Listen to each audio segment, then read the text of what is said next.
Good day, I'm Carrie-Ann Smith, and this is your JIS news for Thursday, April 3. Jamaica recorded a 12% reduction in murders during the January to March 2014 period. Governor General Sir Patrick Allen made the announcement as he delivered the throne speech during the ceremonial opening of Parliament Thursday morning.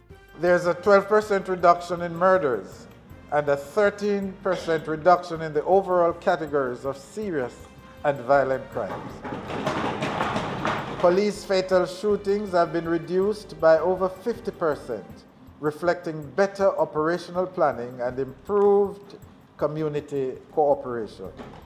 The Independent Commission of Investigations revealed recently that police killings for the first 3 months of 2014 are the lowest in 3 years. Meanwhile, the Evidence Amendment Bill, the Building Bill and the National Disabilities Bill are among key pieces of legislation slated to be passed during the 2014-2015 fiscal year. The Evidence Amendment Bill to provide for a more efficient trial process by facilitating a more straightforward introduction of computer records into evidence. It will allow for the uncontested reports of experts to be admitted into evidence without the need to call the expert. The National Disabilities Bill will provide further protection of the rights of persons with disabilities, while the Building Bill will improve efficiency in the building approval process and govern the construction sector.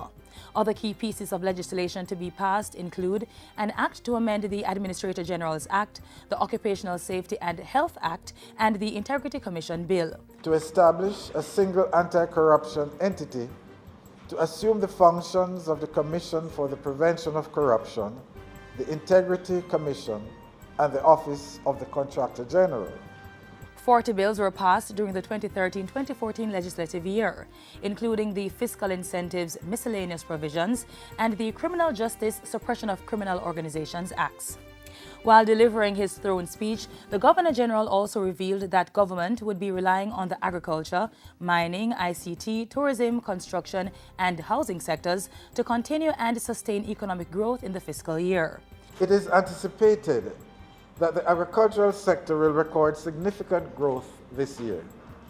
This follows strong performances in the second, third, and fourth quarters of the last calendar year, seeing in the second 5.4% growth, in the third 10%, and in the fourth 13.1%. 7 of the 9 planned agri-parks are in operation. The economy recorded 1.4% growth from October to December, and a similar expansion is expected for the January to March 2014 period. In other news, Minister of State in the Office of the Prime Minister Luther Buchanan continued his fact-finding tour of rural health facilities last week, taking stock of health centers in Portland. Mr. Buchanan, who has responsibility for primary health care infrastructure, told JIS News that the tour was providing information to guide improvement works during the 2015-2016 financial year.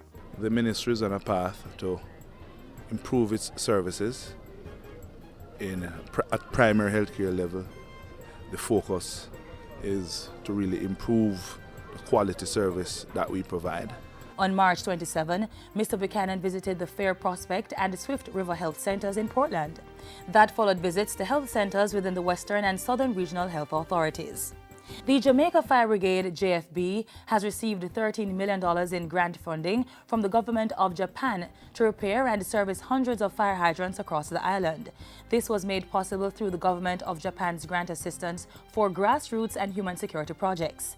Assistant Commissioner of the Brigade, Alaric Hacker, says the grant will help to provide training for about 650 community members in fire safety skills and basic fire hydrant maintenance. This grant will see to the repairs of over 100 fire hydrants and the servicing of over 500 hydrants across the island. Acting Senior Deputy Superintendent of the JFB, Emilio Banks, adds that firefighters will also be trained to use Global Positioning Systems GPS technology to help locate and maintain fire hydrants. And finally, 75 professionals have been installed as national mentors to guide students in aspects of civic values such as respect, honesty, discipline, and hard work. This forms part of the Respect Agenda campaign, an initiative of the Ministry of Education with support from the Ministry of Industry, Investment and Commerce. As mentors, this is an effective way for you to transmit your values to those under your influence. We see the national mentorship element of the Respect Agenda as an important strategy to leverage the intellect in the society, to re-socialize students, and to transform behavior through the education system. Financing for the program is being provided by the Petro-Carib Development Fund. And that's it for JIS News today. I'm Carrie Ann Smith. Thanks for watching.